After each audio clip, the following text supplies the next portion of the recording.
Masquera sei koma muka sei maneri kumatima nenyika dumelang ahe madekwane apoti ninjani sanibonani ngatisangane pachirongwa chezuva ranhasi nichingoti aiwa uyaiti bate nyaya tinzwe kuti zviri kufamba sei kana ngoshare live muta muchishare live muchidedza vamwe muchishare live. Share the life and call others. Share the life and call others.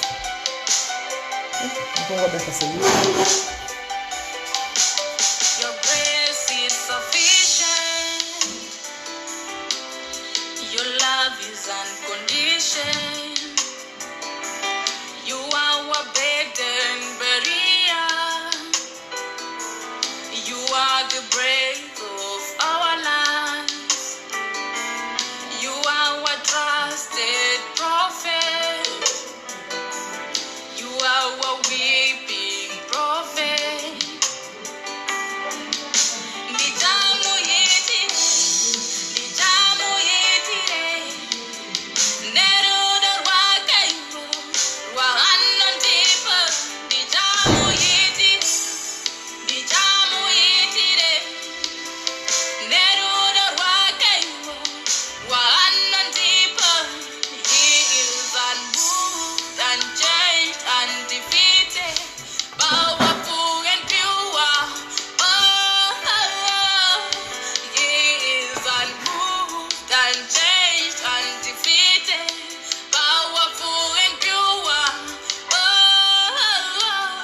Your love is wide, oh my King. Wide than an ocean, your love is wide, oh my King. Wide than an ocean, your love is deeper, almighty.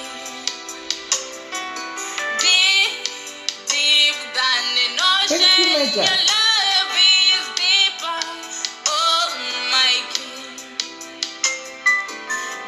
Yes, Angeline. Yes. Yes, you can do that. You can do that. Yes. You can do that. Yes, Angeline. Yes. Higher than the mountain, your love is higher. Oh my God. Higher than the mountain, nijamu yetire, neruda wakaiwo, rwahanantipa. Nijamu yetire, neruda wakaiwo, rwahanantipa. Nijamu namate, nijamu rumbidze, nijamu parukuto, kwese rwahanoda. Nijamu namate, nijamu rumbidze, nijamu parukuto, kwese rwahanoda. Nijamu namata mariuyu, ndichamurumbidza Mwari uyu, ndichamupawo rukudzo, ndoita zvese zvaanoda. Your love is wide, oh my King. Wide than an ocean, your love is higher, oh my King. Higher than the mountain, your love is higher, oh my God.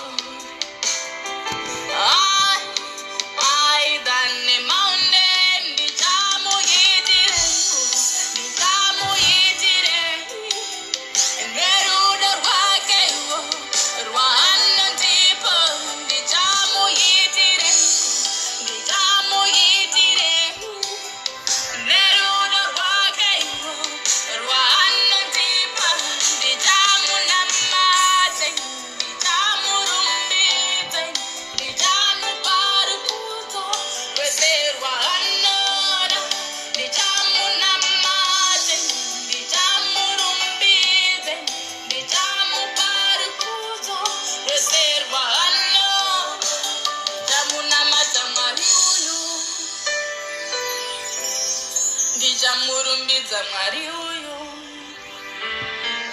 ndichamupa rukudzo.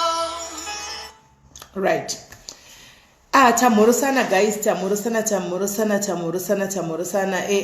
Angeline unozondibata ku WhatsApp yangu. Right, unozondibata ku WhatsApp yangu. Okay guys, sezvamunoziva kuti sometimes zvinoitika muupenyu zvekudai kana one party ichinge yashaikirwa nemunhu ari close kwauri and you don't find closure, hazviperi zvekumhanya. You keep on wondering kuti what really happened, chii chakaitika. Unenge uchizvibvunza yakasiyana but unenge usina answer because hauna kuwana closure. But the moment you find the closure, and no matter zvakaitika 20 years ago, kana usina kuwana closure kashoma kuti ungozvitora ngoti ina ndakatongokanganwa.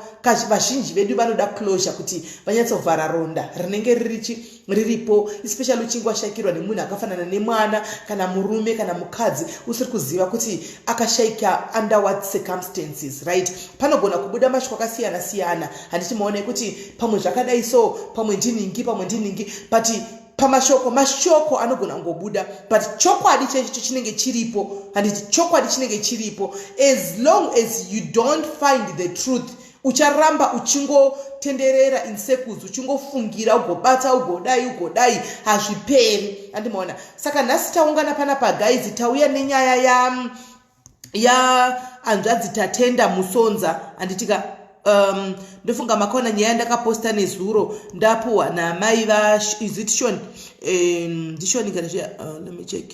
Okay, namai vatrust anditika namai vatrust vachiti mwana wavo akabayiwa nebanga kuno kuSouth Africa Cape Town and munhu wakanga ivo according to her munhu wavaiti ari close angari close kumwana wavo kuna trust anditika pakanga paita kusawirirana ndobva vablokana. Saka havana kunge vanyatsowana zvizere kuti mwana zvakafamba sei ende zvakare mwana wavo mushure mekunge vasati vareceive message yekuti mwana ashaika anga ataura navo some weeks before, I think some days before, 2-3 days before, achivataridza muzukuru kuti amai ndave nemuzukuru kuno Cape Town handiti ndobva vatumira picture yemwana. Saka amai vari kuti alright zvakangave zvakaita kudhara but ndakutsvakawo mai ndotangira papi ndiri kuno kuchando handizive kuti muzukuru wangu ndingamuwana papi. Dei ndawanawo hangu muzukuru chisare chiri chiratidzo chekuti mwana wangu chekuti ndionewo mwana wangu pamuzukuru handiti of which munhu anga achikwanisa kuvasvitsa pane muzukuru kana kuti vazive kuti ndivapi vanhu vakadanana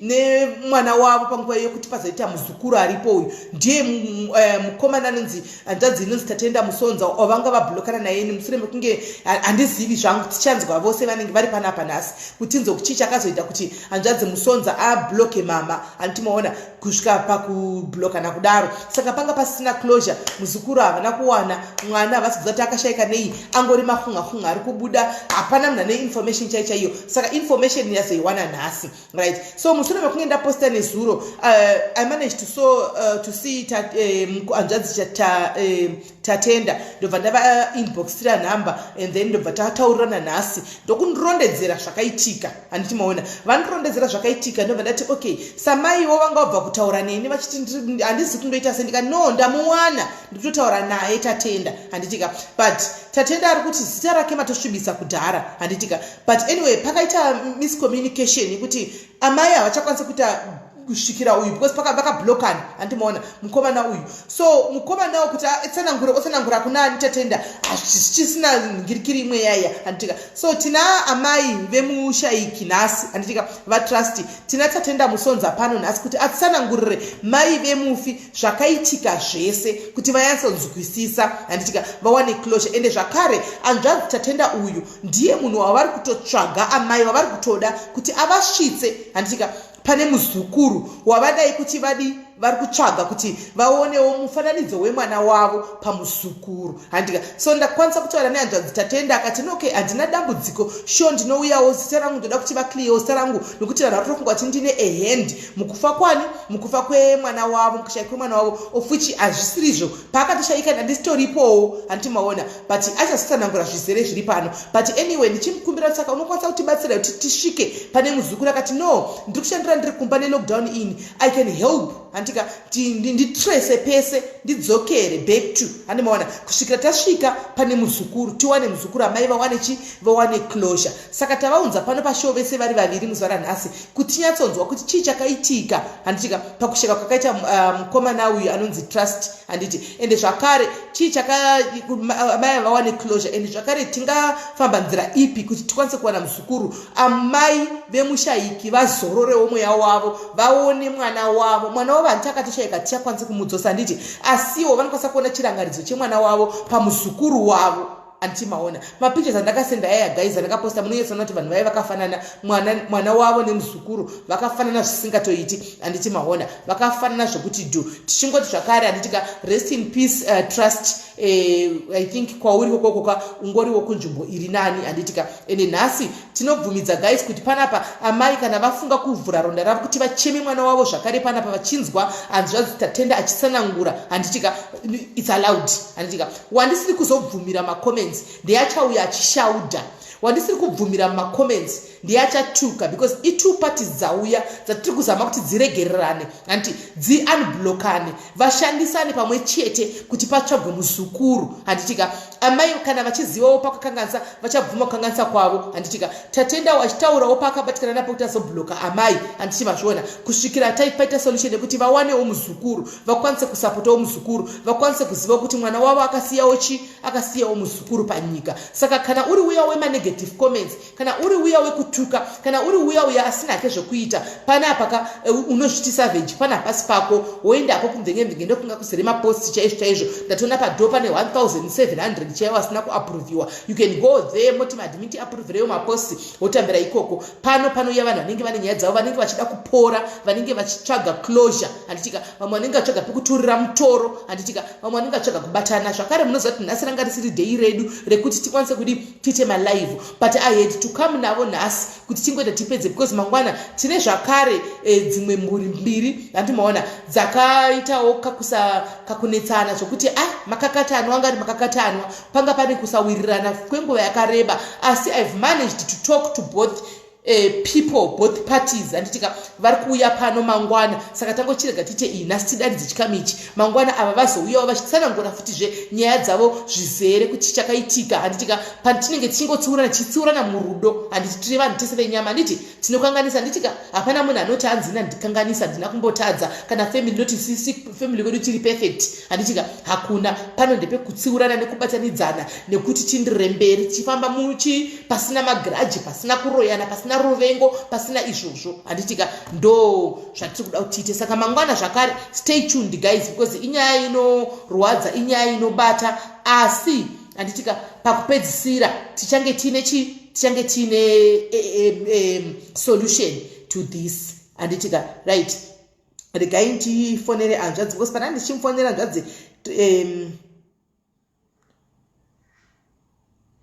network yake yanga ichinetsa zvokuti ndizvoti patozoita tiite airtime yekuti tikwanise kuti tiningirire tikwanise kuti timufonere direct because network yake iri kunetsa saka kutofona direct because network yake iri kunetsa regai tidai ndobva ndafona iyi mukoma Tatenda vanenge vari apa amai vanenge vari apa handitika vachitaurirana zvavo regai ndifonerewo amai zvakare.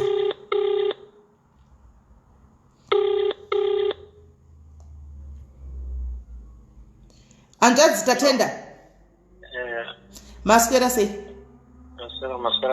Maswera batai makadaro ndiri kuzama kufonera amai pane imwe foni apa kuti vauyewo vamire vapinde pakona apa munyatsonzwa ava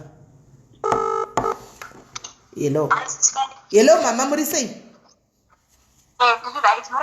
Right ndiri right tine mwana wenyu panapa Tatenda ari pano imimi muriko kwa ino kuti makabloka na sofa kana mchazo unblock alichazokumbira pakupesera kweshow ndo pachazita solution handitika I know kuti makashayikirwa nemwana ende mamutsvaga muzukuru ende hamuna kwanenge makwana closure ende mukutaura kwamaitawo pane zvakwanda zvakataurika zvinosina kuita kuti muwirirane nehanzvadzi yedu Tatenda kusvika azokublokai saka tina Tatenda pano apa handitika regai tinzwe kuti hanzvadzi Tatenda vati vatiudzewo kuti chii chakaitika zvakafamba sei kuzosvika vazosvika pakubloka imimi kubva ronderwa wakafamba nemwana wenyu kusvikira vazosvika pakutaura nemi nekukublokai nokuti imi muri kunze kwenyika handitika kunze kweSouth Africa. Ava ndo vakanga vachitomboziva mwana wenyu kuno kwatiri kunoku tinzwe kuti zvakafamba sei. Hanzvadzi Tatenda, mungatsanangurira here kuti chii chakaitika kuzosvika muzoblokana naamai kubva pakutanga penyaya muchifambidzana nahanzvadzi Trust vekushayika? Andisozati muruva nditange pakutangana naTrust kana kuti no, I think zvimboraichero mukatanga zvenyu kungotsanangura even kusangana kwenyu naTrust kuti amai vawane closure ende kuzosvika even pamakazovabloka mabatikana zvavakataurika zvese ndomukana wenyuyo kuti munyatsotsanangura kuti vanhu vanzwisise. Don't worry, ndiri kufanana neairtime yaiswa namai vemufi kuti munyatsotaura zviri pamwoyo penyu. Alright. Alright. Tiri kukunzwai because ndafona direct saka ndiri kukunzwai. Alright. Chakaitika kusangana kwangu naTrust nini ndakasvika muna March muno Cape Town. Pandakasvikira kuCape Town takasvika kunonzi takaenda kuHome Affairs. Home Affairs kwaimirwa mapermit maaslam permit kuti vanhu vatsvage mabasa. And then but because nevanhu nekuwanda kwakakaita vanhu pakanyorwa mabhuku ekuti mabhuku aya anga nemazita evanhu ekuti nenhamba yako. So there were about 5 books and zita rangu we were in the same book naTrust. I think about number 265. So we had to wait it for about 6 months. It got up and that's not married, that's not married kutsvaga pokugara. So ndokuzana kwandakaita naTrust. Pakatawa namapermit edu indakatsvaga basa rangu yakanha rake akaenda kumafilm industry ndikaenda kumarestaurant tasenza taona ndatenga foni kataita mari tatenga mafoni. Imachi yegore ripi hanzvadzi? That was 2008. Saka tiri kuvhura maronda a2008. I2008 kune vari kubvunza kuti igore ra2020 here aiwa i2008 but panga pasina closure kubva 2008. Closure yazobuda nhasi pana 2020 saka rigaitinzwe enderai mberi hanzvadzi. Saka zvadaro manje patachinyana manhamba. So it turns up kuti iye akamboita matraveling akamboenda kuLimpopo nebasa akamboenda kwaZulu Natal akadzoka Cape Town. So ameno zvakangoitika maybe angasadi basa because araimuita kuti afambe and then abarekedza basa. So he consulted me kuti ndimutsvagire basa and I couldn't help at that time because kwakusina basa kwandaisenzawo. In fact kwakutodzingawo vamwe vari. Saka zvadaro and indakangorashanga kurama upenyu hwangu. Tasanga risiri shamwari yangu yekuti takaziyana takasangana paHome Affairs saka mapermit patakasangana. Zvadaro saka pataigara paHome Affairs yakagara navanhu vakawanda. So ndakasangana muHome Affairs ndaisenzawo ndaisenzera kutaura Cape Town. Iye anga akuita zvanhu zvake kuMitchell's Plain, kunonzi Mitchell's Plain. So takaitika ndekuti iye anga akutengesa madrugs, anga asangana nemanigeria akutengesa madrugs because anga ameno kuti chii chakanga chamupindawo. Angaitengesa macd aitengesa mamovie macd iri disguise kutengesa madrugs. So zvadaro akasangana nevavo vanhu vanogara panze. So makarabhi vanogara panze because not because havana dzimba, because nemadrugs havadi kuzosenda. So they end up being friends nevanhu vanogara panze makarabhi vacho. So pabhodhi paaitengesera anga nebhodhi raiwaridza saka bhodhi ndinoakaita nyaya yekuti munhu aichengeta bhodhi anga ari mukoma but mukoma aifamba nemuninini. Saka mukoma akaenda uzwa iroro. And then mnenye badi auya ba collecta mari kuna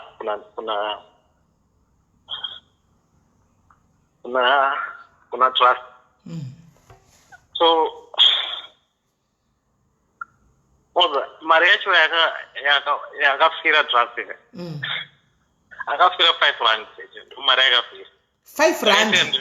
5 rand ndo mari yakafira. Oh shit.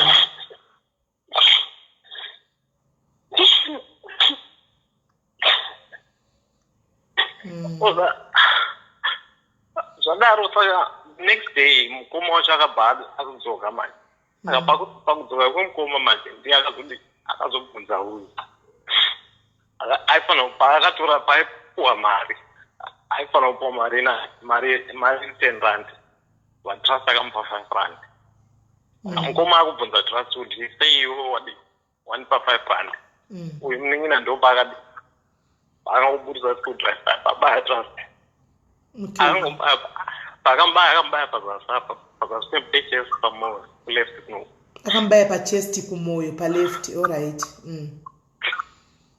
Akudaro manje and then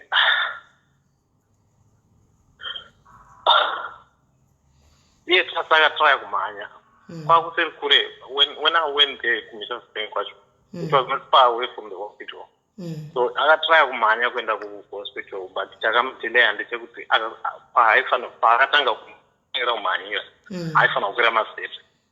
Saka paakakwira masteps manje nescrewdriver ichingori mukati. Aiwa screwdriver yanga yatobviswa kudhara. Okay, vakabaya vakabvisa screwdriver. All right. Okay. Saka screwdriver yanga iri hombe screwdriver. Okay. So what happened is akamhanya and then he got tired. Padona pamasteps. And then vanobva vamutora vafanira ambulance vamusimudza vabva vamuisa kuclinic.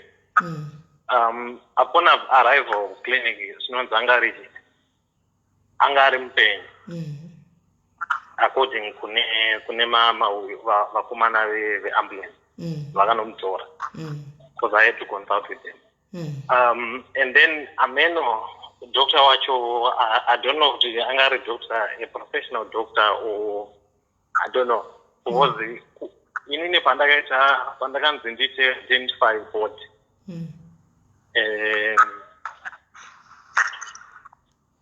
Ndakati ngavandadze pabayiwa pacho papani anga akasonwa about 3 cities, which I don't think I'm not really I don't know much about medical, but ronda rinosonwa 3 stitches. That's not a big wound. And the problem yakaita ndekuti munhu akabayiwa nescrewdriver. So my assumption is doctor ndiye akauraya trust because akamusona akangosvika akasona instead yekuti vatarise kuti vavhure kuti hamuna here internal bleeding yaitika mukati or something, akangomhanya kunosona. Ndo zvakaita inini kuziya kwandakatozoitawo ndaitobva hangu kubasa ndatosvika hangu padhoo, ndichori padhoo chacho ndaburitsa makimomo yasamaki padhoo foni yarira kanzi ndiwe Tatenda ndikati handipeki vainditi nyasha zita rekuti nyasha isa randakapuhwawo nevamwe varungu vakandibatsirawo nekuda kumwa vaindi nyasha ameno but zita rangu ndinonzi Tatenda saka vainditi nyasha zvikanzi nyasha anga akandisevha kuti nyasha pafoni yake zvikanzi nyasha ko saka unomuziira munhu anonzi trust ndikati ndomuziira trust kanzi handini sergeant ichi handichazivi zita rakataura in a long time. That was in 2004 and ndikukumbiro if you can kuti uye kuMitchell's Plain Hospital and if you kana une problem yetransport ndokwanisa kukubhadhara mari yetransport rano don't worry ndine mari. So inini tuma assumption is because marumas andanzwa nebehavior yanga kuita trust I actually warned him, in fact, once upon a time. I did warn him sometime. But jibva nangogaya kuti pamwe kufonera mapurisa pamwe atosungwa pamwe arutsvaga mari yebhero ndatotora hangu kuti mari ndandione 1000 mbamba ndasvika 1000 mbamba ndasamuona pandaenda kuMrs. Plain ndasvika kwekwe ndasvika papolice station then ndapinda mucharge office zvanzi wangotanga ngofarafara mweanga chiro chiri kuitika panapa saka ngatipinde mota tapinda mota papa taenda kuMrs. Plain hospital ndapinda muhospital ndaifunga kuti pamwe chi aita accident pantora bva vaenda neni vasvika ndikuenda kusaidi kwacho kumochari okay hapana kuudza chinhu vari kungofamba newe but hapana zvikanzi vasvika popo vakuvhura zvikanzi chikonzero chacho kuti ushedze nekuti pane mukomana anonzi trust and ifoni yake we have gone through all the contacts iri pafoni yake hapana kana munhu wani achanomudzikira okay vanhu vari vari macontacts vanga kuramba nekuti vafanirwa nemapurisa vakati pamwe kuda mhosva tonosungwa or something. I don't know, everyone was afraid. I don't know why they were afraid. All right. That's what they said. And then they said the only thing that they want me to do is to identify if it is. Which is, I did. They opened and I saw it. I was so hurt. I was very hurt. But and then what happened next was they told me that I'm responsible for the. You are now the next of kin. Yeah, I'm the next of kin. So I need to make sure that I do whatever I can to make sure that his body is taken care of. Repatriated back home, yes. So now, since what I did is they showed me the phone and went through all the numbers, but I didn't see any name that made sense to me. I just give the police his phone and the CDs that he had. I didn't even take his property because it was removed and it was removed. What the only thing that I could do was to try and help. But I ended up on Facebook. Pandamuana that poster adira umwe mfana wa ngari umfana zvakangotaurazva zvemusoro wake wamhenu zvaitaura ndikuto serious munhu no after mamuri majanuary after about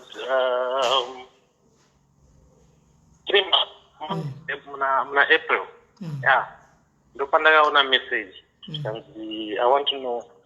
I found it very offensive. And before that message, I checked the person who sent me the message was Indian. It's not part of my connection. So I saw that it was Britain. Okay. Like, and all this while, my man says I trust Angori Mucha. No. What happened is I went Kubasa. I took 4 days trying to go and figure out I couldn't get anyone who could know exactly where he stayed. I went to Mrs. Plain, and in that 4 days, what I did was I started investigating, helping police to investigate about the person who killed Trust. Yeah. So we went to his house. I got these guys. I gave them money. We went to the police station. These guys who smoked it. They know. The only thing that the colors people here, the only thing that they can betray their own family if you give them money. So I gave them money. They tell me everything. I took them straight to the police station, and they told the officers where he was staying, and we went there. He was arrested, and the officer in charge, he was in touch with me. That guy was sentenced 15 years in prison. Okay, so you managed to do mapurisa akamanager kuti vawane munhu akazobaya trust akatoenda mukamisa over kumapurisa and mukaenda years. That means achiri mujere nanhasi. Yeah, achiri mujere nanhasi. Inini kukota ndakuzoenda. All right. What happened is chete mafoni acho ndakamachinja akandisendera document yenyaya yacho mapurisa wacho. All right. Maona.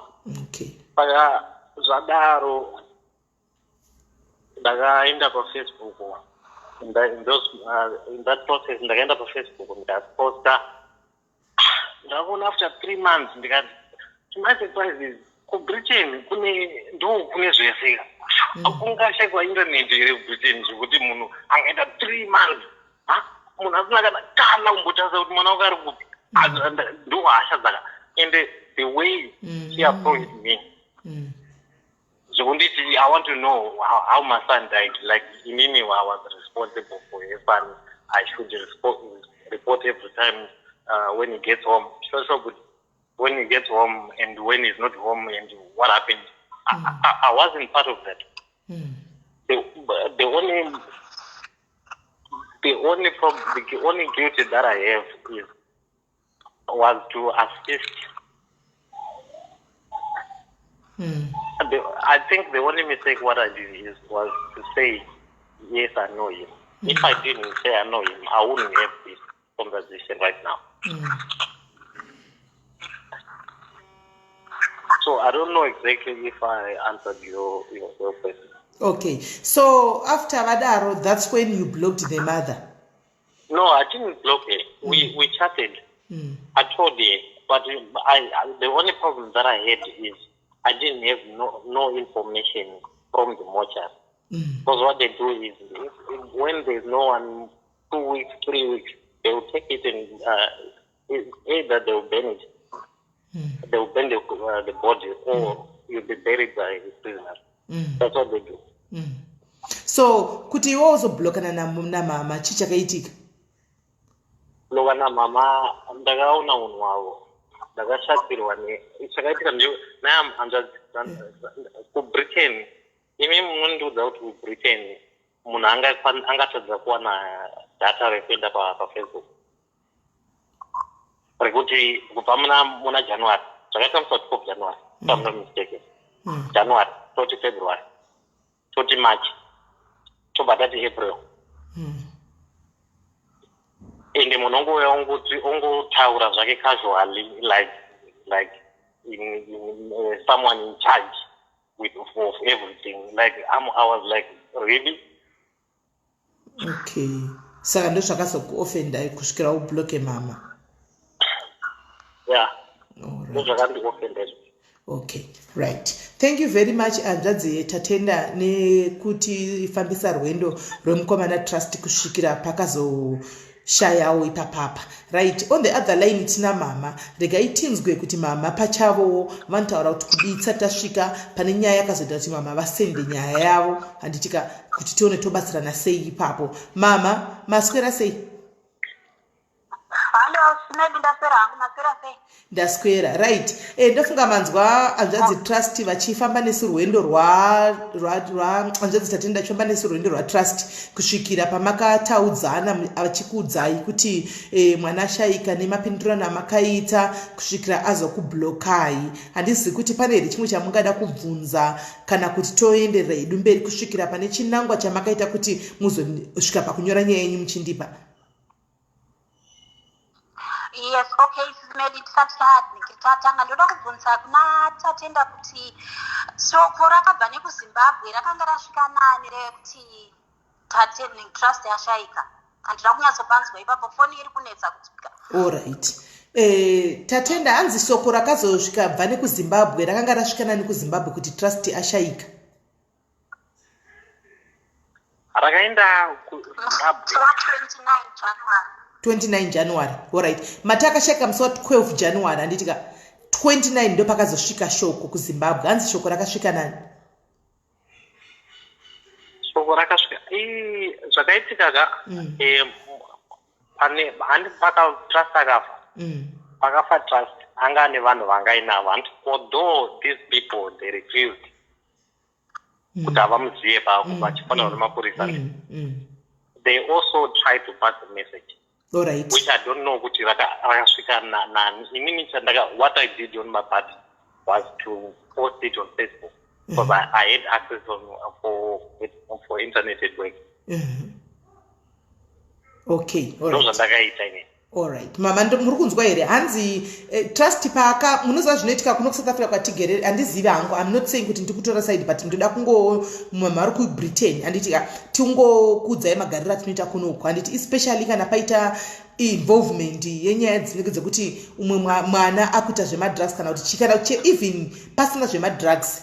Mama maZimbabwenzi mazhinji anogara munyika yeSouth Africa vanenge vasina mapepa sekunoku zvasiyana nekuUK iko kuti right now usina bepa rako you can go to the police handitika mukatoinda mozati unogona kuti usina bepa rako kuno kuSouth Africa kako wabirwa mumba mako kaenda kupolisi vakatonzwa kuti uri foreigner vanogona kusvika kutanga uchitokubvunza kuti tipe mapepa ako, tipe passport yako ine permit. Kana usitori nenyaya yako haitori serious unogona kutovharigwa iwe uriwo waenda unoripota case. So trust Tatenda anotaura kuti hanzi pashi vanhu pakashayika pakabayiwa trust musi uyu ane vanhu vakanga anavo haaziviwo kuti shoko rakafamba sei rakasvika sei kumusha, but I think vanhu ava vane masvisiro avakaita shoko kupi kumusha, asi pakazenge pave involvement yemapurisa apindira mukati manje vakutsvaga kuti uyai kupolisi manje vanhu nekutya handiti maona ndofunga kudai anga iri fiye kuti unosungwa tina mapepa kana kuti pamwe vaitoitawo zvemadrugs vakatanga kuti setrust hatimuzivi isu trust hatimuzivi kusvikira iye azongoti ini trust ndinomuziva. Handisi kuti magutsikana here ipapo. Okay, alright. Ndizvozvo ndazinzwa hangu but hazviri izvo zvataatakazwa isusu. Okay, mama kanzwa kuti chii mama?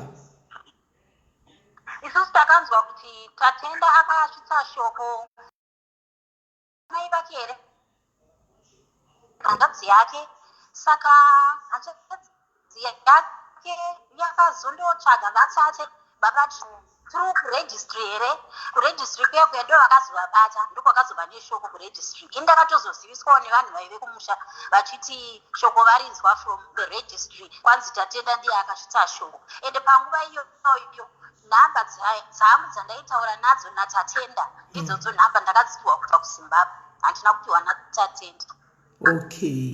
Okay, right. Tatenda kuri kunzi shoko makasvitsa kuna mai venyu ori hanzvadzi yenyu kuZimbabwe here vakazotresa hama dzatrust to registry kana kuti maybe makanganwa ipapo? Alright, yeah, ndandakanganwa. I think ndozvandakaita. I think ndandatokanganwa. Ende pakuti phone yakablokwa yavari kuti phone ndakavabloka pafone. Mazuva iwayo phone dzadzingabloke. Taura chokwadi zvadzo. Ende phone iyoyo kutosvika kwakaita ndekuti ndandatobirwa phone iyoyo. Chandaikwanisa ndandatobirwa phone iyoyo. Ende zverika izvi zvazisati zvako zverika izvi. Zvokupota Okay, so arikuti Tatenda abvuma mama arikuti ndiye zvechokwadi akasvitsa shoko kuZimbabwe sezvo wanga akatokangana kutaura patiyo yokuti akaendesa shoko kuZimbabwe kuti vatry kutresa hama dzani dzatrust sezvo vanhu vakanga vasisina pasina anoda kuti apindure panyaya idzi.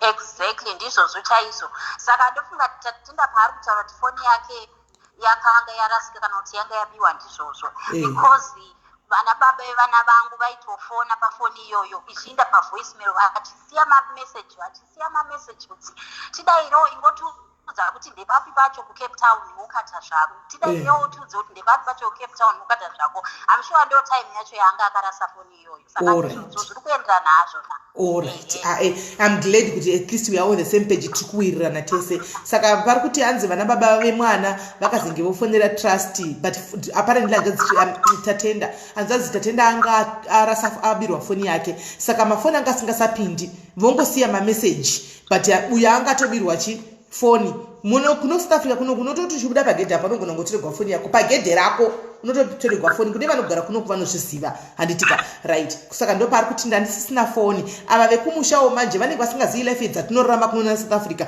vanogona kutanga kutofungira zvakawanda wanda kuti ko munhu uyu atotibloka izvo hapana munhu ablokiwa foni yatobiwa yatoinda mai mwana handiti maona hapasisina communication hapasisina conduct foni yatotorwa same time inotorwa ipapo ndinotorangarira kusura nezuro ndichitopinda mutaundi umu marimwe zura ndichienda kunopa umwe mukadzi yavandaiti ndikunopa chikafuku ndakaona mutaxi ndichipfuura taxi kudai ndakaona taxi mukadzi akanga aichata akavhura windo retaxi munozopambobva mukomana achimhanya kudai so akasvika achingobvuta ari panze petaxi achingobvuta foni yamai vai vari mutaxi handichimaona achitotiza nefoni iya kutotizomisa dai kudai wene maspringbok vanotora mafoni ivava hauvabati akatoti fe saka kana wangone munhu wangochitara naye ari muputini anogona kutofunga kuti ndabigwa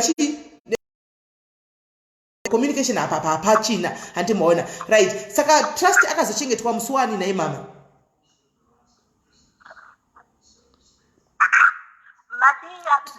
trust akazochengetwa musi wani hello ndati trust akazochengetwa musi wani musi wani 14 February. Oh, 14 February 2012.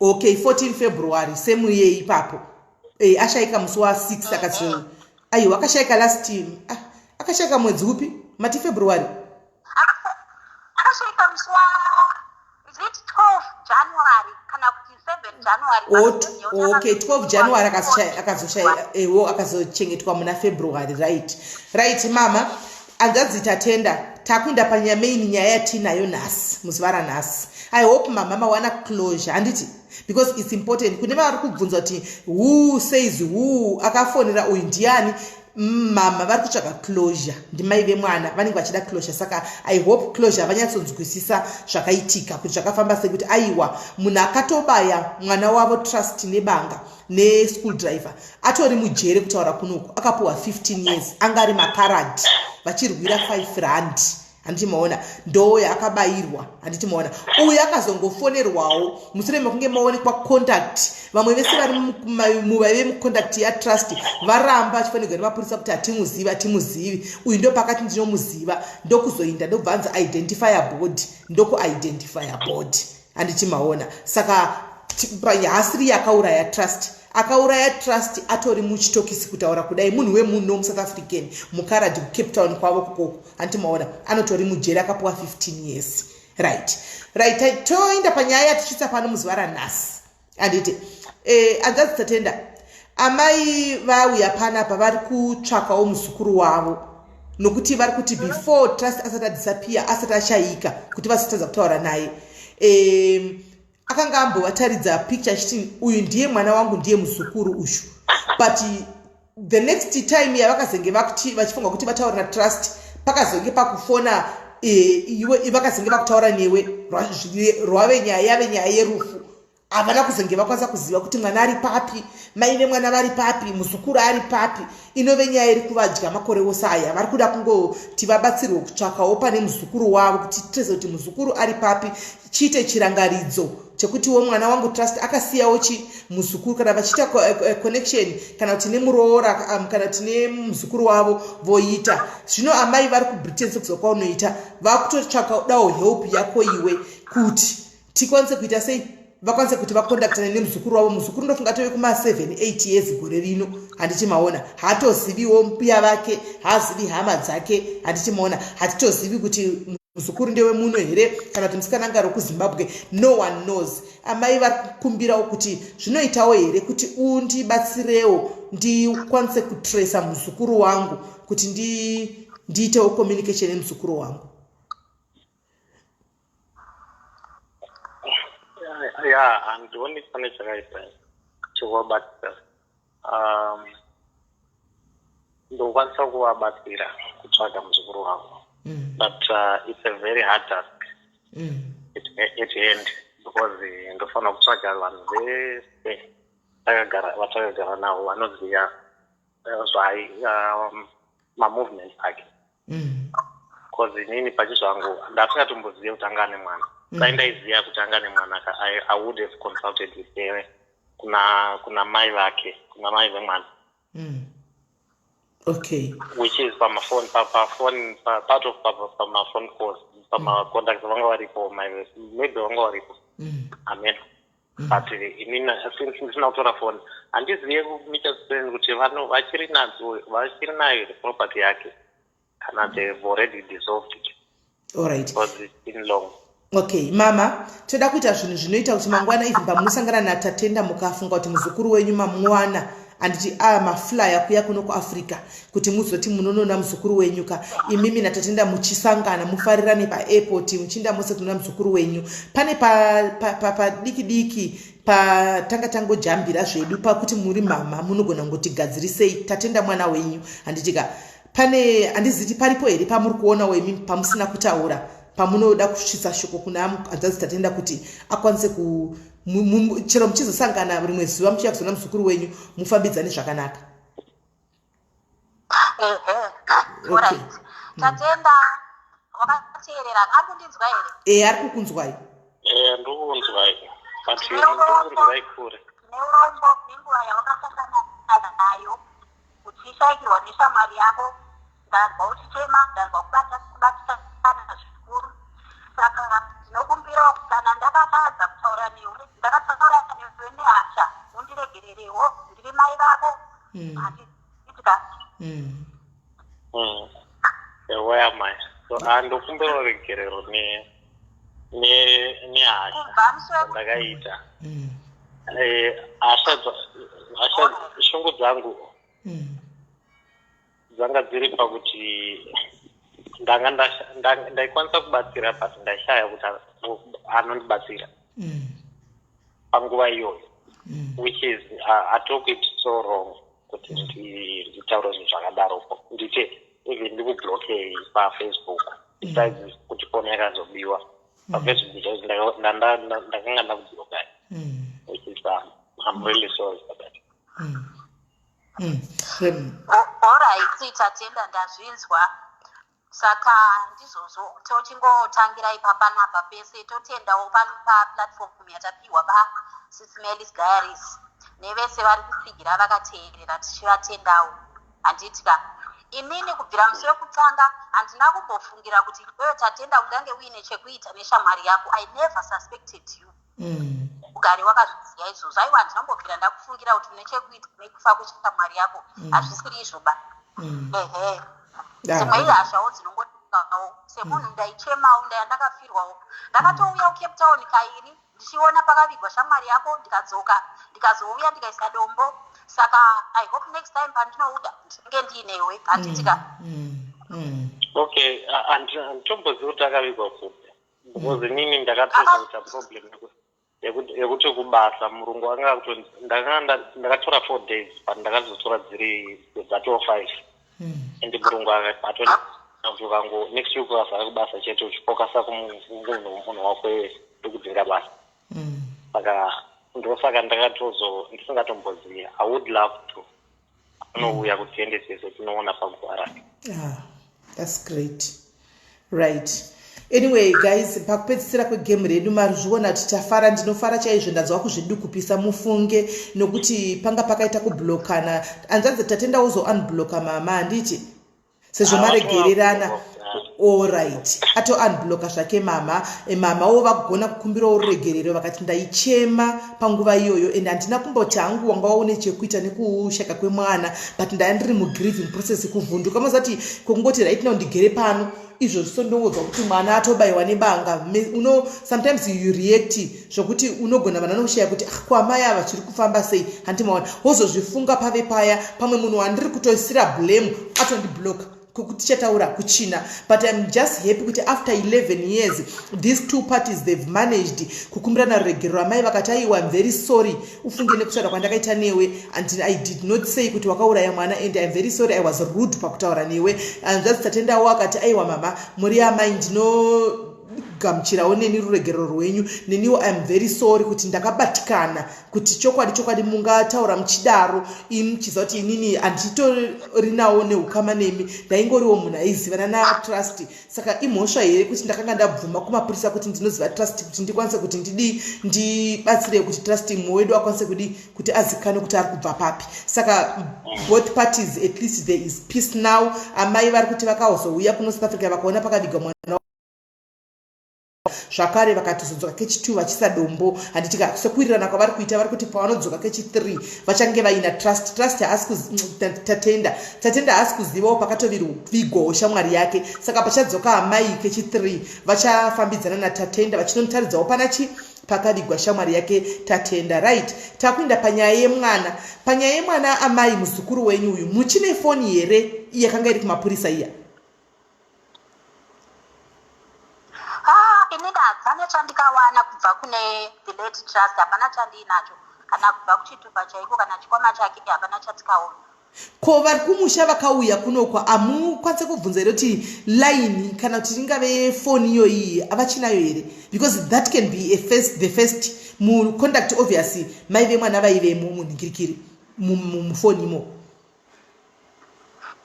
vakabvawo kumusha hapana kuti havakasvika vakaonawo, vakangoti tangoratidzwawo nhingirini hembe dzake dzanga akapfeka nebhutsu zvakatongozarawo ropawo ndobva vangozviisawo maybe handisi kwavakazviasi hapana chikutauka kana kumba kwake kwaagara hatikuziaigara kupi. Mirai mama, taurai nyazvadzi.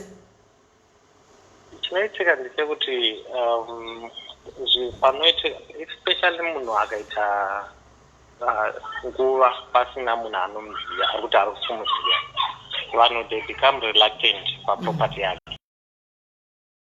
Cheche handizivi kana wallet vakaiwana because vanhu vacho vanongotorawo vongozvitorerawo zvavo zvinhu zvavanoda.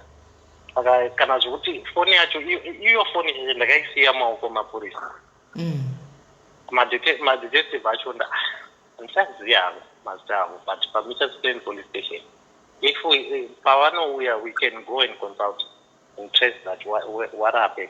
Okay. Panyaya iyoyo. Alright, so that's Tatenda. Imimi munokwanisa kudzokera beki pamakanga paigara trust handika kwakumbonofeyawo nekubvunza semukoma watrust kuti imi ndikutsvaka trust ndiani shamwari yake yanga iri paclose I think mukawana best friend yaitamba natrust ka inogona kusvitsai pane mwana angazi Tatenda, then mozodzoka beki kuna amai kuti no mukawana best friend inokusvitsai pane vasikana vatrust vese. Kana paina ane mwana apa watrust uyo akatadzwa mama noti mwana uyo akafanana natrust zveshuwa handimaona, then munogona kunge matasvika pane mwana. Vanofanira kunitumira picture yacho yemwana iye because hazvinetse kuti ndimuwane, zvingangotora nguva shoma kuti ndimuwane mwana wacho nekuti vanhu vandoziyana navo vaaiziyana navo vakawanda. Alright, vanokwanisa kundiudza kuti vanhu vakawanda vanokwanisa kundiudza. Alright, so I trace that. Alright mama, picture yemanzi mondisenderawo mapictures picture yemwana yamuinayo handichimaona, then ndotanga kuenda kune vese vanhu vavaizivana musekulu yavo yose imomo onotanga kunotsvakana ipapo kuti azive kuti it's gonna take time maybe kana kuti by God's grace zvinogona kuitawo easy nokuti kuchawana vanhu vanogona kubuda vakawanda vachiti mwana moziva kana ari pamwe tongoti let's say musikana wemuno muSouth Africa vanzwa nyaya iyi kuti kune munhu mai vari kudiaspora vari kutsvaka mwana, munhu anenge ari mwana wakewo akada kuti fananei nemwana watrust anogona toti ndauya nemwana handimaona uyu kuti muchengete vanozviita vanhu handimaona. Saka panenge pachida verification yakasimba handimaona kuti izive kuti munhu yaizana natrust papi vakaita mwana rini ende picture tione kana picture imi munayo amai mai wemwana should be having the same picture as well handichimaona, then totangira ipapo because mascammers awanda kunze uko. anditi mazviona. Yeah. So mukatumira hanzvadzi Tatenda picture iyoyi handitika ini handichadi kuti ndinyanye kundive involved so far because imimi maregererana maunblockana. Now you can communicate the two of you. Inini rangu basa ndapedza ndapinda pakati peace yavepo. Mukamupa Tatenda picture handitika anokwanisa kuti achinotrace back kuti kusekuli yavo kuti aone kuti ndeupi chaiye anichi anoziva mwana uyu then mutangira isiri songoda kunzwa results pano kuti Sis Melly muri imi mama mwana ndakazomuwana mufunge ndiye chaiye todzoka futi pano tivedi we mwana akawanikwa topembera nekufara kuti aiwazve trust wedu wadzoka anditi maona ndosvika zvatinenge tongoda ndizvo kamai alright. Saka ndofunga trust ako unblock now mungachinjana inyu number na trust mutaura ku WhatsApp uko muchitaurirana vedu we anzvadzi trust andizivi kuti ndokutenda sei vashoma anzvadzi yangu vakafanana nezvaurizvi vane mwoyo wakafanana nezvaurizvi ndodoziva inini vanhu vakawanda mazimbabwenzi chaiko muno mandogara ini vari kuvigwa nemabhanditi kuchishaya kana wana noclaima body kana wana nobvuma kunotirega indinoona kuti asi vaiseka vose vachimwa vose vachitamba vose kana pava panguva dzakaoma kudai people vanotiza handizi kuti Zimbabwe community takaita sei vanhu vanotiza vatiza kudaro pane zongo mabhanditi anongotora ini hande munokanda uko mufushire vofushira saka ndida kutenda hangu inini on behalf of mama nemadiaries ose ari pano chiti ramba une mwoyo wako handitika haurewardwi nese. You're not going to be rewarded by us, you're going to be rewarded by God. Zvawakaita izvo zvokuti mumacontacts ese aivepo 80 consults sekutaura kwawaita vese 79 vakaramba iwo wega ukabvuma kuti ndinomuziva ukatora time kwakaenda kumochari probably it was the first time unoona munhu akatofa andiwaona ukanobvuma ukanoita zvese izvi Mwari vakuitire zvakanaka Mwari vakukomborere Mwari varambe vachingokurambo usaitira pana trust rigumire papo chete aiwa ramba uchiitira vamwe handitika unoziva zvinoitika Jesu cheche akaenda pamuchinjikwa akaita zvakanaka akaitira vanhu zvakanaka akafira vanhu akadii asi still tinongora they kept on persecuting him musiri mukunda chingoita vanhu zvakanaka handitoona saka don't stop doing good zvinodzidzisa nyangwe nesuwo kuti isusu vacho handika we should not stop doing what is good handi nekutya vanhu kuti vanhu vanozotiti zvakati ndinozotsitsi dzinotsitsirira inini senyiyo iriko inodaro zvayo but inini I believe kuti munhu ramba uchingoita zvakanaka enderera mberi nekuita zvakanaka reward yako you're not going to get it from anybody. You don't expect to get the reward from a human being. Your reward you get it from God.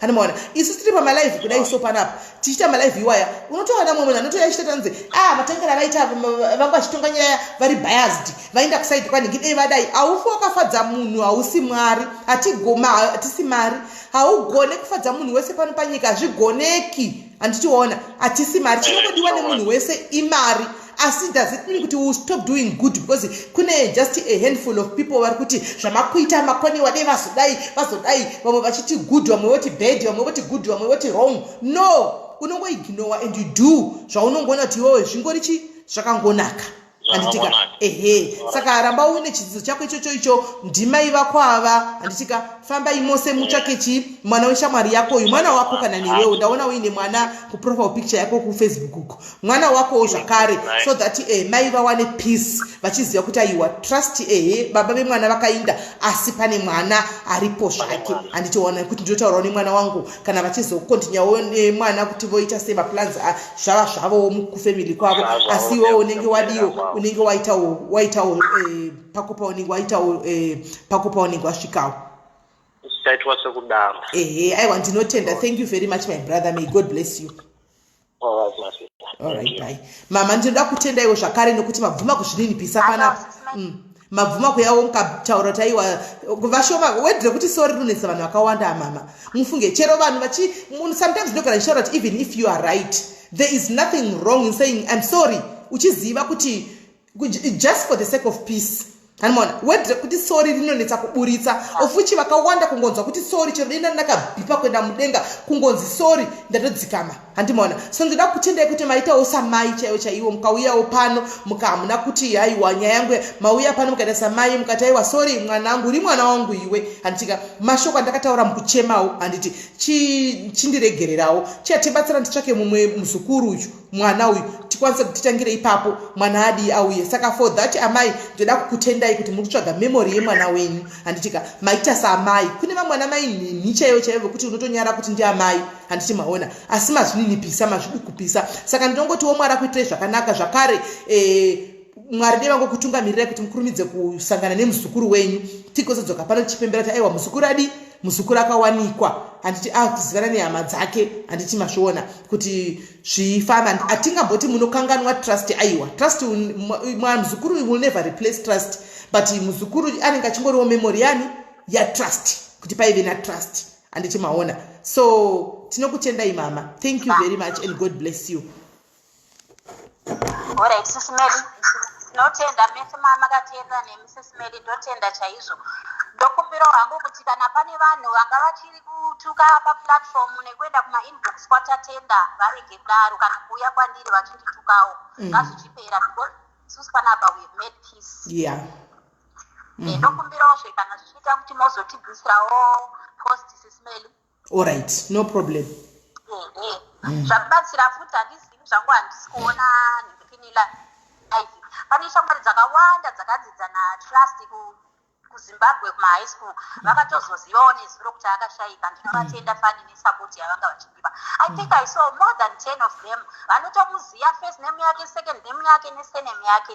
Because first name yake ainzi Tonderai Trust Satsi. Saka ndakatoshamisika vanhu vakawanda vachitaura first name yake vakadzidza naye kuma-high schools kuZimbabwe. Ndinovatendawo vanga vachiuya vachindisapotawo, vamwe vanga vachinditukawo but zvisinei hazvisina basa. Ndizvozvo hazvisina hazvina basa. Tatenda chose mese makateerera. Thank you.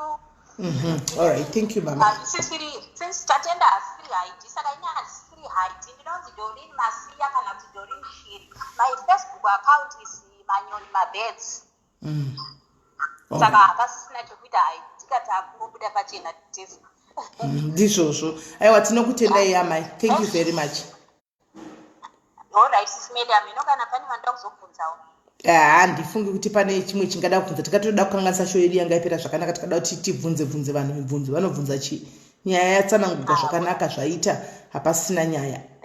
Right. So guys, manzwa nyaya nditika hanzvadzi Tatenda has got nothing to do nekufa kwa trust. Kune vanga vari kuendera Tatenda vachimutuka, vanga vari kumubhasha vachiita sei handitika mazonzwa nyaya zvizere handitika there is no need yekuti munopinda muinbox. I know mamvenge manga muchipinda muinbox manga motopinda muchishaudha muchiita sei zvinoi zvanga zvakutobatawo Tatenda handitika manzwisisa kuti Tatenda has got nothing to do with kushayika kwatrust handiti mazviona. Anozoriwo makaradhe muno akauraya mwana ushu handitika and even vamwe vanga vakupindirawo kuna mai vachiti mimi hamutendi, you are ungrateful and what hati but vaita peace yavo, they've made their own peace handitika but they've buried their own hatched. Zvinotaridza kuti mangwana ngatisahakirai munyaya dzevanhu. Ndofunga paita chidzidzo apa kuti ngatisahakirai munyaya dzevanhu. Vanhu kuhakira kuti ana hakirosi vanhu vanofamba vagadzirisana mangwana,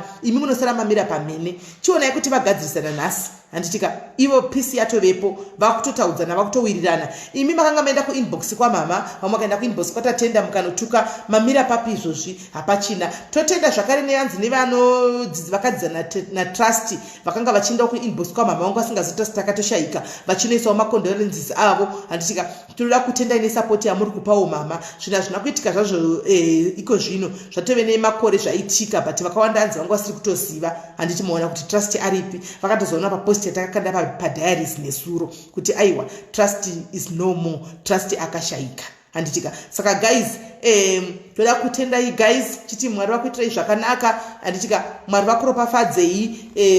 Munhu haunga mugoni guys pafeya, munhu haunga mukwanisi, munhu haunga mugoni zvachose, munhu haunga mugoni. So right, tinoti mangwana zvakare tosangana pachirongwa pano muzuva ramangwana zvakare tine nyaya yemamwe mafamilies maviri zvakare vari kuuya handitika ifamily 1 zvayo but yanga yava nekudivhaidhana mukati. Ifamily imwe chete but panga pave nedivision mufamily handiti but I managed kuti nditaure navo uku neuku kwese handitika paka mushure mokunge vandivingawo handitika ina handivingi vanhu guys, ndoda kuti munzwisise ipapo ndoda kuti munyatsonzwisisa ipapo kune vaya vamwe vanoti chakati ina handivingi munhu imi ndimi munondivinga moga moti Sis Melly ndine nyaya yangu yakadai ndoti alright nyaya yako wandipa pane second party unondibvumidzawo here kuti nditsvake second party iyi ndinonzwawo side of the story handitika oti kana akangoti aiwa then nyaya yacho kwandiri nenge sina value because we need to hear both sides kuti chii chakaitika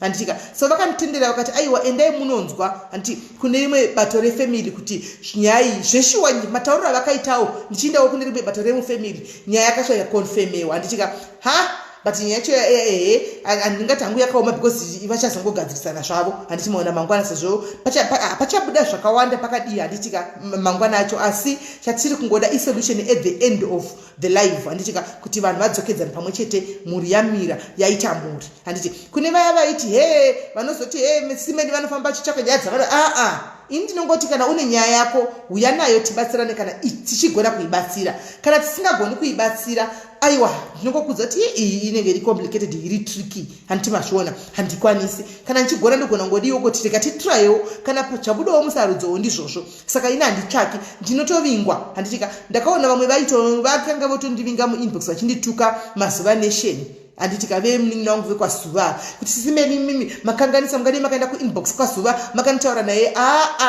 guys live isati yauya pano pandakafonegwa nazuva achita ruda live neni ndakatombomurambira ndikati wadi kutsvaga umwe munhu aita live yako because all your eyes are going to be on me because they know relationship yangu newe handidi tsvaka umwe munhu akati aiwa ndatouya kwamuri because ndikuda kuti imi muihandle ndikati kana wadaro and she insisted ndikati kana uchinge wada kuti ndine newe palive ndikuinda ndiri Melly ndakazvimiririra tombobvisa ukama hweri tombouisa paside zvichanobuda musarudzo handitika saka zvinhu zvaaitoziva kuti Sis Melly vachanondibvunza because ndakaenda tiko wadi kuti akati ndoda kuita public apology saka ndinoda kuti muihandle muri imi hanimaona saka makauya makaona ndichiya ndichimubvunza mubvunzo pano ndichiita kunge ndiri kumupisa kana kumisa pasebhasi kana kudii waitozviziva kuti zvinhu zvakanga zvichidi zvaigona kuzobuda because ndakamuti expect anything kana taenda palive nokuti ndiwo uri kundimanikidza kuti ndinde newe ine hangu taigona ngoitaura kuseri kapera but baba vari kuti vari kuda public apology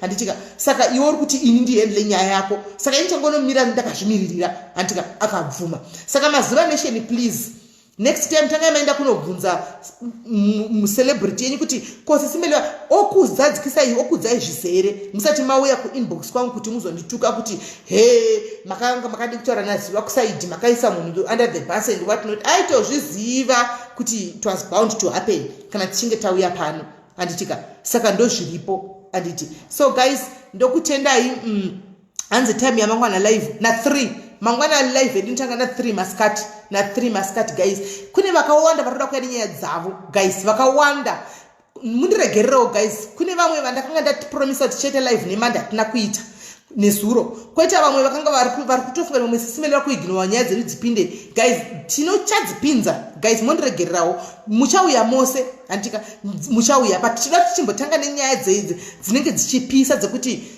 tikanodzinonokera mhuri dzinopesa dzakrambusha chose handimaona at least vamwe muri kuya kuzoshare nyaya dzenyu handimaona haina masecond parties are involved saka we can always do it anytime handiti atitize tinenge tiripo lockdown iripo handitika but mukaona ndambokuti ngatipostponei tine nyaya inenge ichida kuti titi mafamilies same time iyoyo isimbinorohwa ichapisa pagakurumidze kuitwa solution because mukangwa pa 2 days 1 day vanopesera vatokangana kutoti zvatopera hapasisina handiti maona handimaona mafamilies osara achingori hondo pane hondo pakadaro pasina chagadzirisika handitika saka muchauya nyaya dzenyu dzose vakauya vari kuzere kuinbox kwangu ndichakubatai 1 mose ndichikuti chiuya manje tava free chiuya manje tava free muchiuya nyu muchidi muchishare nyaya dzenyu muchitaura but dzinenge dzichinida agent attention like iyoyi nhasi harisi dare redu remalife dare redu remalife imonday Wednesday neFriday but I had to come because ndatinyatsonoti kuda kuimirira nyaya ikai pane posti ende muposti wamwe ari kutofunga izvo mwari kufunga izvi nyaya needs to be addressed as fast as quickly as possible. Let me just come ndobva ndatongouya handichimaona saka ndozvanangoti tingotaurirana ipapo handichika mwari vakuitirei zvakanaka guys please stay safe corona is there handitika corona iri kuuraya vanhu, handitika corona iri kupfuudza vedu way. Gara muchibuda kunze, make sure makapfeka mamasiki enyu, make sure mune magloves enyu, handitika please stay safe. Garai mudzimba kusvikira zvazonzi chibudai mozobuda. Kwaiko zvino rambai murimo mudzimba dzenyu. Une nyaya yako angave mafriends, family, handitika takatanga diaries, takatanga manje ndoda kutendai zvangu ini personally madiaries osari pano. Takatanga manje takatanga muna January pano padiaries panapa. Hatina nguva tatanga, hatina kana 6 months takatanga muna diaries, but we have grown takura zvokuti do. And hatisati tatomborikana nestudio, hatina studio isi tikutoitira izvi nditori mumba mustudy room. Handi muri kuona nditori mustudy room mandiri, handitika toda kuzogaza ndingowana rumwe ari kungouya vachingoti Sis Melly study room yechinjei muite studio mudiri. Ndikati ndozviita seiko? Saka tichabatsirikana basa kuti kuda tiitewo studio ameno, handitika plus ndinoda kutokutendaini support yenyu madiaries, because even kune vamwe vari kuZimbabwe kutofonawo zvino ilockdown vari kuti ndoda powerful, very powerful people vanda ndisingafungi kuti vapenyu vangu shuwa vangaonawo ini vakati uyai kuno toda kumbomuti interviewe. Ndakadoshamisikawo hanimaona, but handingakudzi yangu mazita, muchazoona kana lockdown ichinge yapera iko zvino ndikana ndinovharirwa kuBelvedere handiti maona, plus ndinoenda neyakuiti. Saka ndinomirira kuti lockdown ipere, mune mibvunzo yakawanda kuma powerful people liwaya, handitika indoina chiita interview navo imi muchibvunza, handitika tinenge tave nemakamera chaiwo imiga mwari uyuka ndisauchinzi mirira nguva yako, mirira nguva yaMwari. Indaingozviita mukutamba ini, indaingoti ndiri kuzvijokera ndiri kutamba hangu palive, munhu anongofarirawo live button. Handina kuziva kutoti e-calling, asi ndaigara ndichingozvinzwa hangu vanhu vachingotaura kuchechi even pandaingomira kumberi ndakabata maiki ndichitaura kuchechi kwangu kuno chaiko. Mindfulness yangu yangu kuti iwe unombokonzidera kuti une calling. Ndoti calling yeiko aiwa ini ndinongotaurisa zvoguma zvakadaro. Hanimaona vanhu vangoti une calling, ndoti calling yekuita seiko. Hanimaona ndiri munhu ane courage, ndiri munhu ari bold, ndiri munhu asinganyari. Hanimaona zvinoda kutozongona kuti zvino Mwari voda kuti iyo calling yacho inoda kubuda pamunhu wakachembera kudai, kana ndimiwo guys yoda kubuda zvinogobetserei. Asi anyway zvichabetserawo vaviri vatatu vausati retire, handiti tobetserawo vaviri vatatu vanozongosara choti aiwa takambobetsigona vaya mai, handiti mazviona. Saka God's time is the best guys, handitika kunodori nevanhu vari vekuti muchashamisika muchiona ndichipinda kumwe kusingapindiki kuku kuZimbabwe, muchashamisika sati ndingakudzi izvozvi, handitika mafone calls atiri kungoitaya, muchashamisika ndichinopinda ikoko ndichinokuza kuti ndapinda muno guys. Mibvunzo yenyu mwakabata kamera kada kamera, kune mudiaries akati ndoda kutenga kamera izvozvi uripo zvakapa mudiaries kamera. Ndofunga by Monday next week tinenge taane kamera yedu, tinenge toshandisa kamera manje, tinenge toshandisa laptop, tinenge tisingashandisi phone kuti munyatse kundiona ndakakura pa screen kudai titotane laptop, handiti maona takakura kudai so zvichinyatse kufaya, handiti mazvona zvinhu zvedu zvichinyatse kuindika, handiti maona. God's time is the best, handiti rega kuti umhanye kuda kuzvindonyedzera, kuda kutsvaka nedemo, kuita mbiri nedemo handitika wait and see where God takes you. Mwari kwavada direction yako iwe, Mwari vanokuisa ikoko. Don't Joda akakwira chindega chindiri kuchikepa achiti ndiri kutiza kwanzi inda kutashishi uku unobva unoparidza shokoko, akakwira chikepe chinoenda kutashishi ikamumedza hove wakanorutsigwa ikoko kuti ndikiri kutashishi ikoko kwanga achikuniniva waitiza ikoko, handimaona. Saka imwe calling haitiziki, handichimaona. Kana zviri zvako zvinongori zvako and no one can take it away from you, handimaona. Haisi competition, we are not in a competition, handisi kukombetana anyone, handitika handakatongozvimiririra ini zvangu ndaingo ndezvekutamba, handine nazvo, handidi malove nemalikes kungotamba, ndikati malove nemalikes kufara kutamba zvedu, but ndakutoona kuti aika zvakutotora imwe twist yandanga ndisinganzwisisi kuti naitoti kune murume ndikati neuna mafoni calls aya asi vakava varashika here munhu wekufonera kuti vada kuti wachinzi kwai ndimere ndikutaura naSis Melly ndikati iwe ine here chai handiti maona. Saka ndozvazvinongoita, handitika. Saka famba nepesi yako atisi pacompetition, handitika. Ndoda kungotaura izvi kune vese vanobaya malive button aya vanofarira malive button. Guys, life is not a race, atisi kumhanya race, handiti. Be your own person at your own time. Kana Mwari vazofunga kusumudzira pachinzvimbo chako ipa chikuindisa pane chimwe chikamu vanokuendesa vari ivo, usasumudzira wega, because ukasumudzira wega unokurumidza unodona. Mirira kuti usumudzirwe naMwari wacho vakuindise kwavari direction avanoda kukuindisa ikoko, handika. Kana usinawo paukukwana, usazvimbandidzira futi zvakare, siya, drop everything, tamba newa comment section because hazvisi zvako. handitika I still believe that we can still do good as Zimbabweans. We can still bring, Zimbabwean community together. We can still, be a loving, country. We can still help each other. Takadai so trima Zimbabweans. And it's never too late. Hapana mna snap up, hapana mna snap achieve up. Hapana mna snap kanganisa up. Handitika. But here we are. Ina sana mbofungi tu one day nokuti kama ndaita vanhu paya kuti tichazofuma one day ndakamira pano. Handiti maona tichitaura nyaya dzakadai kubatsirawo vanhu. But ndaingozviziva zvangu kuti mucommunity yangu vanhu mambuya nekuchechi mambuya mahombengo yachingoti naiwe mamani nyaya yakazodai tibatsireiwo ndoti ndokubatsira yenyu ndo yezvo kuwai ndekuna maimufundisi uku but vaiopta kuya kwandiri ndopandaingotenga kungosaspira kuti ameno but ndozvingoripo so vese vanofanira kutamba nemalife button. It's not about competition vedu way. Don't compete. It's not about competition.